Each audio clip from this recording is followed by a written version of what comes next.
Hello students, स्वागत है आपका हमारे स्टडी व्यू एजुकेशन चैनल में। आज की जो डिक्टेशन है जो 2022 के अंदर एसएससी ने स्किल के लिए जो स्टेनोग्राफर का एग्ज़ाम कंडक्ट करवाया था, उसी से जो किस तरह से उसके अंदर डिक्टेशन आई थी और किस प्रकार से आई थी, ये वही डिक्टेशन है जो 2022 में आई हुई है। उसी को ही हम लिखने की पूरी कोशिश करेंगे। डिक्टेशन बोली जाएगी 80 वर्ड पर मिनट की स्पीड से। डिक्टेशन स्टार्ट होगी 3 सेकंड बाद। Ready, start.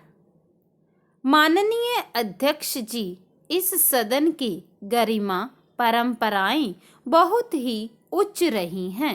इस सदन में काफ़ी अनुभवी 3-4 दशक से राष्ट्र के सवालों को उजागर करने वाले, सुलझाने वाले, लगातार प्रयत्न करने वाले वरिष्ठ महानुभाव भी विराजमान हैं।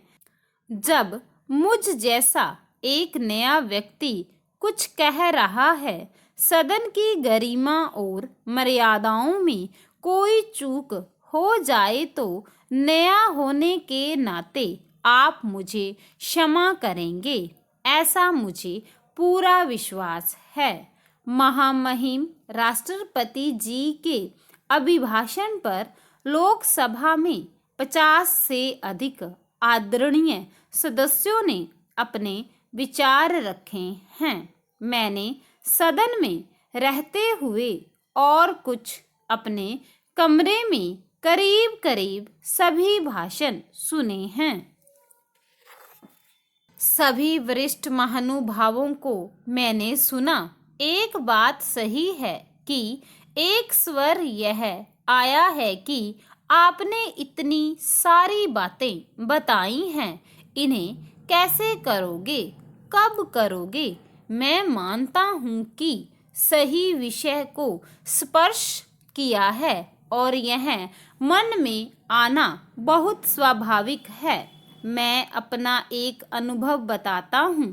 मैं नया गुजरात में मुख्यमंत्री बनकर गया था और एक बार मैंने सदन में कह दिया कि मैं गुजरात के गांवों में, घरों में 24 घंटे बिजली पहुंचाना चाहता हूं।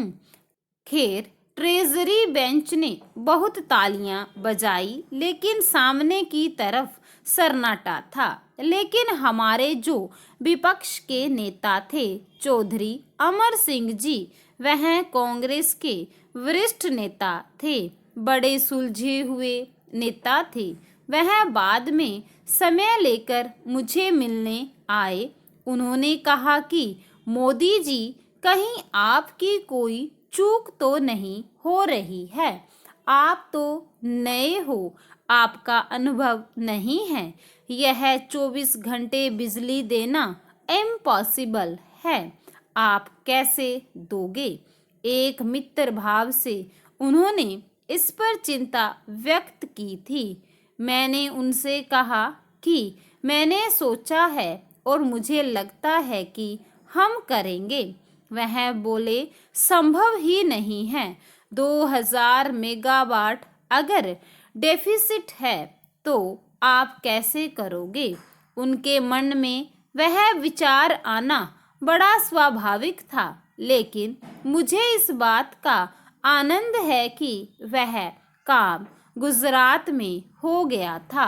अब इसलिए यहाँ बैठे हुए सभी वरिष्ठ महानुभावों के मन में सवाल आना बहुत स्वाभाविक है कि अभी तक नहीं हुआ, अब कैसे होगा।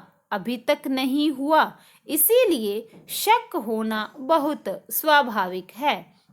लेकिन मैं इस सदन को विश्वास दिलाता हूँ कि राष्ट्रपति जी ने जो रास्ता प्रस्तुत किया है, उसे पूरा करने में हम कोई कोताही नहीं बरतेंगे। हमारे लिए राष्ट्रपति जी का अभिभाषण सिर्फ परंपरा और रिचुअल नहीं है। हमारे लिए उनके माध्यम से कही हुई हर बात एक सैक्टिटी है, एक पवित्र बंधन है और उसे पूरा करने का हमारा प्रयास भी है और यही भावना हमारी प्रेरणा भी बन सकती है जो हमें काम करने की प्रेरणा दे। इसलिए राष्ट्रपति जी के अभिभाषण को आने वाले समय के लिए हमने हमेशा एक गरिमा देनी चाहिए, उसे गंभीरता भी देनी चाहिए और सदन में हम सब ने मिलकर उसे पूर्ण करने का प्रयास करना चाहिए। जब मतदान हुआ, मतदान होने तक हम सब उम्मीदवार थे, लेकिन सदन में आने के बाद हम जनता की उम्मीदों के दूत हैं। तब तो हमें उम्मीदवार थे, लेकिन सदन में पहुंचने के बाद हम जनता की उम्मीदों के रखवाले हैं।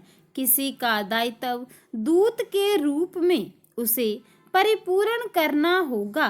किसी का दायित्व अगर कुछ कमी रहती है तो रखवाले बनकर पूरी आवाज उठाना, यह भी एक उत्तम दायित्व है। हम सब मिलकर उस दायित्व को निभाएंगे।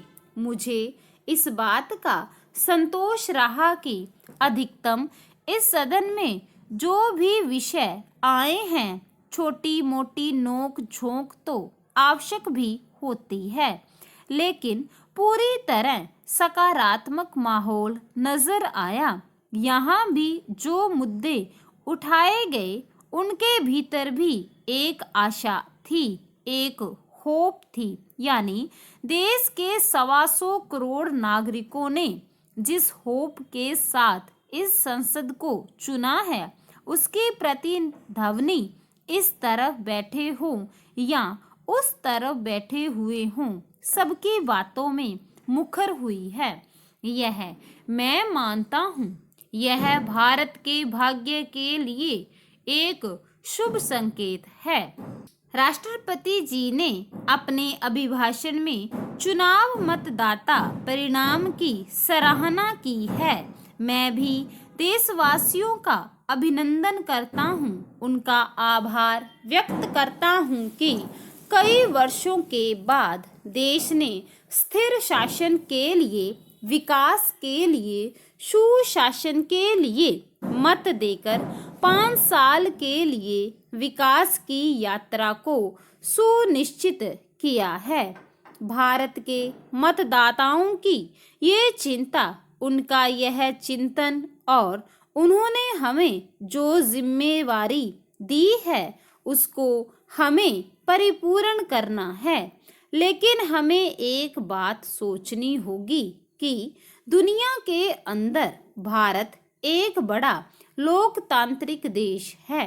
इस रूप में तो कभी कभार हमारा उल्लेख होता है, लेकिन क्या समय की मांग नहीं है कि विश्व के सामने हम कितनी बड़ी लोकतांत्रिक शक्ति हैं, हमारी लोकतांत्रिक परंपराएं कितनी ऊंची है।